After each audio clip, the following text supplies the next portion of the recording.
দিয়ে দিন ওই যে কলাটা একটু ভাপ দিয়ে নেই হলুদ দিয়া মাখায়।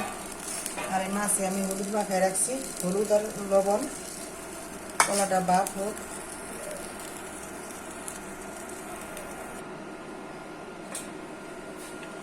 কলাটা ভাপ হয়ে গেছে, এটা নামাই দিই।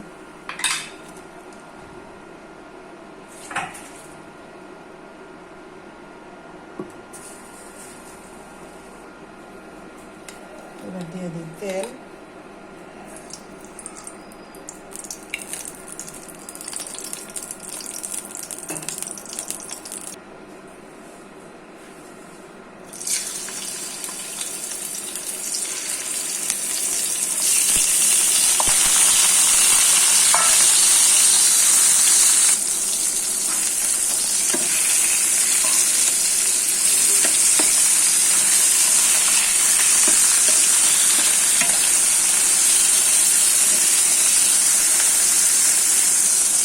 চাল কুমড় দিয়ে কুমড়ের বড়ি দিয়ে দেয়, এটিও মাছের সাথে ভালোই লাগে।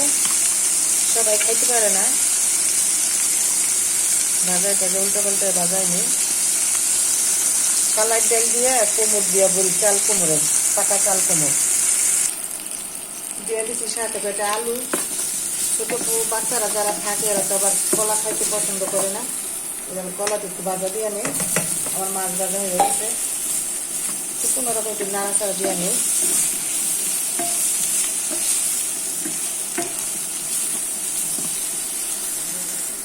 হয়ে গেছে আমার মাছ ভাজা। তারপরে এই যে ডালের বড়ি হয়ে গেল আমার মাছ ভাজা, ডাল,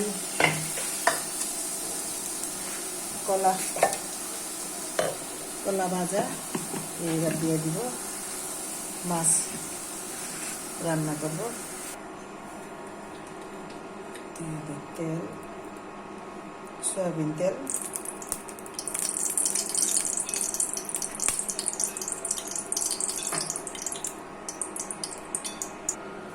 প্রথমে দিয়ে দিই পেঁয়াজ,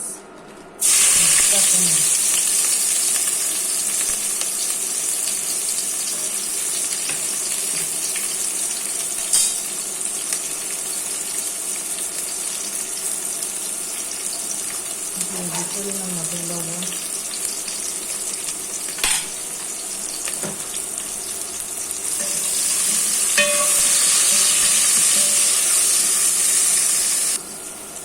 পেঁয়াজটা আমার ভাজা ভাজা হয়ে গেছে। এবার দিয়ে দিই একটু আদা বাটা,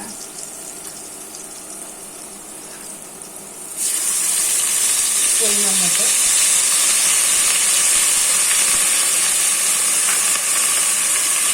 ভাজা ভাজা হয়ে গেছে, আদা ভাজা ভাজা হয়ে গেছে। এবার দিয়ে দিই হলুদ মরিচের গুঁড়া। এবার একটু হালকা করে পানি দিয়ে নিলে তাহলে যে ছিটটা যায় না। এই যে আদার পানিটা লবণ থাকে না, ছিটা চারিদিকে পাতিলা ভইরা যায়। এবার দিয়ে দিলে, মশলাটা দিয়ে দিলে হালকাভাবে দিয়ে দিব হলুদের গুঁড়া,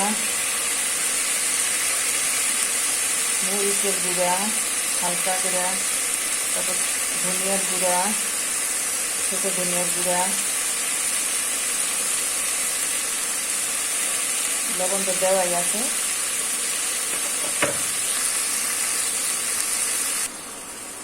লাড়াচাড়া দিয়ে একটু কষাইয়ে,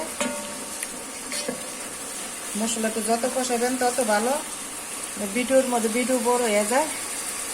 হালকা করে একটু দিয়ে দিই কলাটা একটু ভালো করে কষাইয়ে, তারপর দিয়ে দিব মাছ।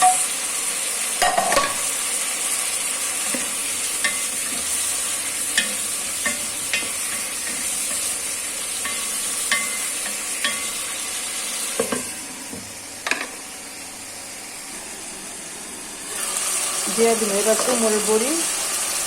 যাদের বড়ি আছে দিলে দিতে পারেন, না দিলে সমস্যা নাই, আমার কাছে আছে আমি দিয়ে দিলাম। ভালো করে একটু কষাইয়ে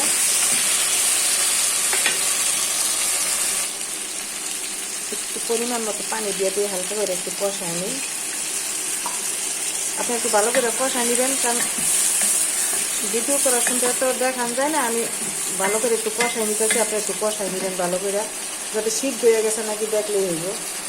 সিদ্ধ হয়ে গেলে তাহলে মনে করেন কলাটা একটু সিদ্ধ হয়ে গেলে খাইতে ভালো, শক্ত থাকলে খাইতে ভালো লাগে না। আমি এবার দিয়ে দিব ঝোল।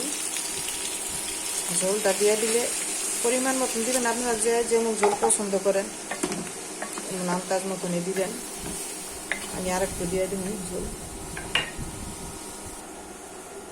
কলার মধ্যে দিয়ে একটু ঝোল বেশি দিতে লাগে না, কলাটা টাইনা জায়গা, কলা আলু এগুলো পরে ঝোলটা আমি এই মাছটা পরে দিয়ে দিব।